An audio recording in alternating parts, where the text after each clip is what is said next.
Guardians of the Galaxy Vol. 4. Is it happening? Who's in it? Is Marvel actually moving forward with this thing or not? Because honestly, the situation has been pretty confusing for a while now. There's a lot of noise out there, and I want to break it all down as clearly as possible, so let's get into it. Guardians of the Galaxy Vol. 3 was released in 2023, and it was absolutely James Gunn's farewell to Marvel. The film wrapped up the original team's journey in a big way, and it left us with two post-credits scenes that set the table for whatever comes next.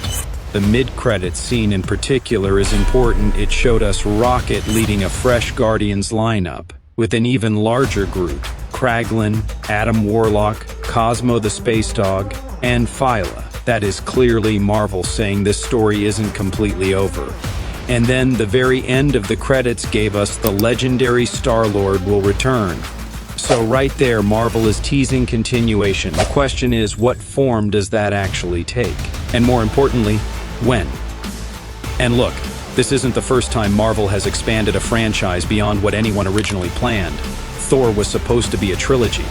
Iron Man was supposed to be a trilogy. The Guardians are arguably one of the most beloved corners of the entire MCU. People have a genuine emotional connection to these characters in a way that's honestly pretty rare for a superhero franchise. These aren't just cool action figures. People grew up with these films. They cried at Vol. 3. They care about what happens to Rocket and Groot and Peter Quill. So when you look at that mid-credits scene and then that Star-Lord end card together, it's pretty clear that Kevin Feige didn't close every door when they wrapped Vol. They left windows open, intentionally, and Marvel doesn't do things like that by accident. Every post-credit scene, every title card, every little tease, it's all deliberate. They plant seeds years in advance. So that Star-Lord promise wasn't just fan service. It was a commitment, a public one. James Gunn has been pretty direct. He said there will not be a Guardians of the Galaxy Vol. 4 that he's involved with. He's over at DC Studios now. Gunn took on the co-CEO role at DC Studios alongside Peter Safran, and their first major slate kicked off with his Superman reboot in 2025. He's not coming back to Marvel. That part seems settled. And honestly, you can't really blame him. He built something incredible with these 3 films. He got a chance to do the same thing for an entire universe over at DC, and he took it.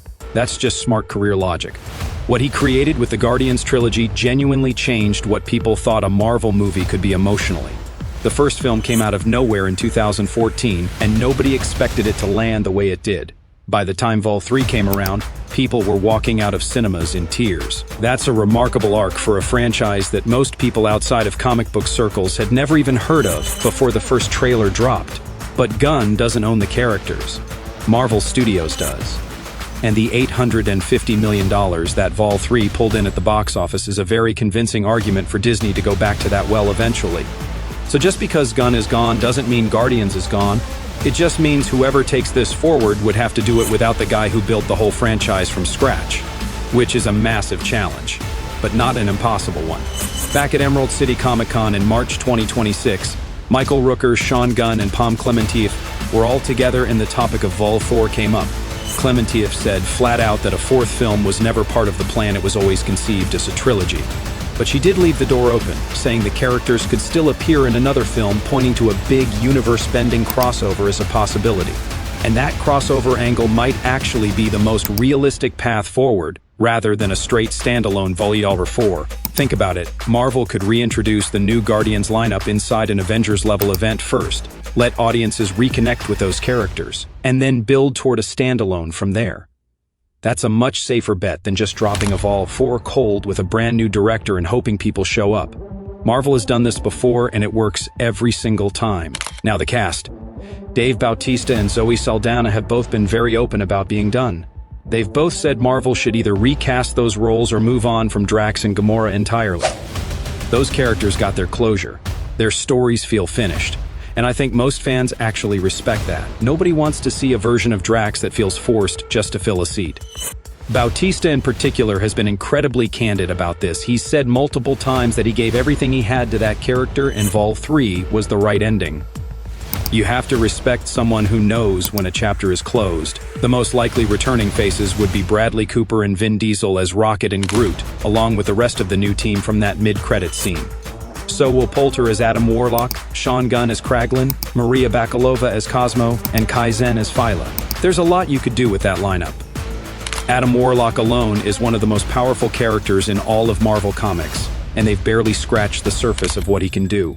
Phyla's mid-credits moment already hinted at serious cosmic potential when she channeled energy through her fists. These characters have barely been introduced. There's so much story left on the table, and Rocket leading this team is genuinely exciting. His entire arc across 3 films was about learning that he deserves love and belonging, and now he's actually in a position where people are counting on him. That's a beautiful place to take a character who started the whole franchise, pushing everyone away. And then there's Chris Pratt. Star-Lord is confirmed to be coming back to the MCU somewhere, nobody has said exactly where or when. Peter Quill ended Vol 3 back on Earth, reconnecting with his grandfather, sitting still for the first time in his life. What pulls him back out into the galaxy? That's actually a really compelling question that whoever writes Vol 4 needs to answer properly. Because if they bring him back just to give him something to punch, they've completely missed the point of where his character ended up.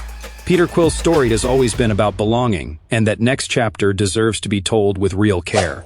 On the story side, Korvac is the most talked about villain option, a character who gets his power from Galactus' ship, and is one of the most prominent Guardians villains in the comics. With the Fantastic Four now in the MCU, and Galactus on the table, Korvac could be the link that ties the Guardians into that larger cosmic story.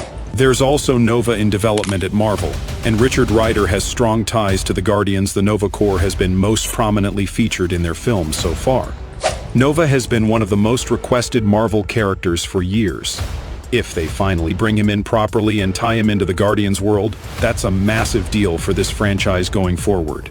Richard Rider as Nova operating alongside Rocket's new team, that is a lineup that would genuinely get people excited all over again. That combination alone could carry an entire new era of cosmic Marvel storytelling.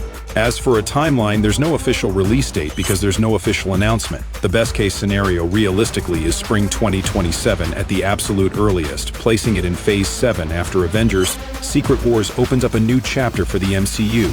Marvel has been deliberately slowing down output, so this won't just appear out of nowhere. It needs to be properly positioned. And given how much is riding on Avengers, Doomsday, and Secret Wars right now, it makes sense that Marvel wants to get those films right first, before they start mapping out what Phase 7 looks like in detail. So where does this leave us? No director, no script, no release date. But there is a new team set up and ready to go, a confirmed Star-Lord return on the horizon, and nearly $1 billion of box office history telling Marvel this franchise isn't done. The foundation is there. The audience is there. The characters are there. The only real question is whether Marvel has the patience and the vision to do it properly, and whether they can find the right person to carry the torch that James Gunn left behind. One thing is certain, though, the galaxy still needs its Guardians, and if Marvel plays this right, the best chapter of this franchise might not even be written yet. Not even close.